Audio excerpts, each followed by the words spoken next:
estudar, nem sequer era sobre autoconfiança, porque era um miúdo de 14 anos e, portanto, na altura foi quando comecei a trabalhar e quando comecei no meu primeiro trabalho de verão, fiz uma série de trabalhos de verão. O primeiro foi como vendedor de rua e aquilo que eu me apercebi foi que para ter sucesso, ou seja, para ter sucesso na minha função, ou seja, para vender porta-chaves, para ganhar algum dinheiro no verão, já que era isso que eu estava a fazer, não podia estar preso e ter medo de abordar as pessoas e não me sentir bem, não me sentir confortável.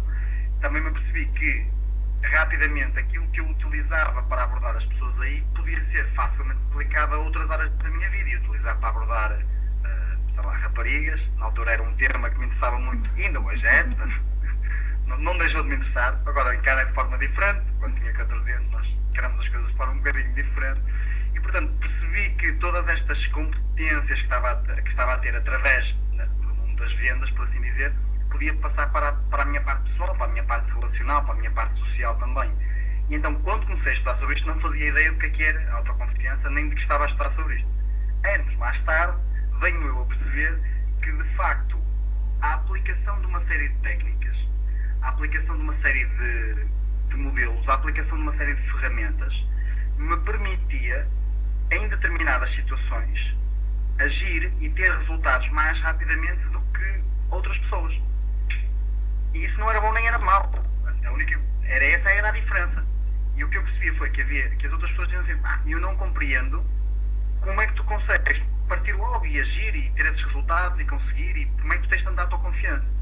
Foi aí que eu comecei a perceber: espera aí, se calhar eu fiz alguma coisa diferente na minha vida do que estas pessoas fizeram para agora estar neste ponto.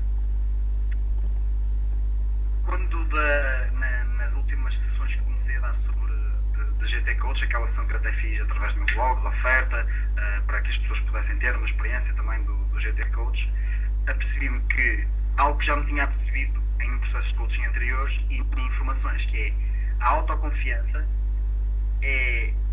eu diria que 80% das pessoas têm alguma questão com a autoconfiança. 80%, independentemente da profissão, independentemente de se tem ou não uma relação, seja aquilo que for, 80% das pessoas mais ou menos têm alguma questão com a autoconfiança. Logo, eu apercebi-me que poderia haver aqui algo que eu pudesse fazer para ajudar estas pessoas a melhorarem nessa área da vida, não é? Porque se existe tanta gente, então, ok, deve haver aqui alguma coisa diferente.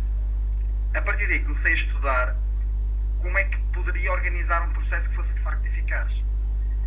Aquilo que me apercebi foi, rapidamente, foi que a autoconfiança baseia-se em ação. Portanto, quem comprar o Confiança GT, quem investir no Confiança GT e ler, ou nem se não ler, pronto, aí já as possibilidades de sucesso começam a baixar. Já é mais alto do que se não tiver a investir. Podem ouvir. Mas se não... Diz? Podem ouvir o áudio. Exatamente. Se não lerem, nem ouvirem, ou se lerem e ouvirem e depois não fizerem nada, não fizerem os exercícios, e estamos a falar de exercícios que demoram 15 minutos por dia, no máximo, tu estás a fazer o processo de Confiança GT, não há nenhum exercício, nem nenhum conjunto de exercícios que demore mais de 15 minutos por dia. Quem não tem esses 15 minutos, quem não dispõe desses 15 minutos, quem não investe esses 15 minutos, não, essas pessoas não vão ter resultados. As pessoas que investem, o processo chega a esse ponto através do estudo da nossa neurologia, de como é que o nosso cérebro funciona quando quer fixar alguma coisa, quando quer mudar alguma crença, quando quer passar a acreditar em alguma coisa, neste caso nós próprios, e como é que a nossa psicologia funciona. E depois, a parte principal, a ação. Fazer.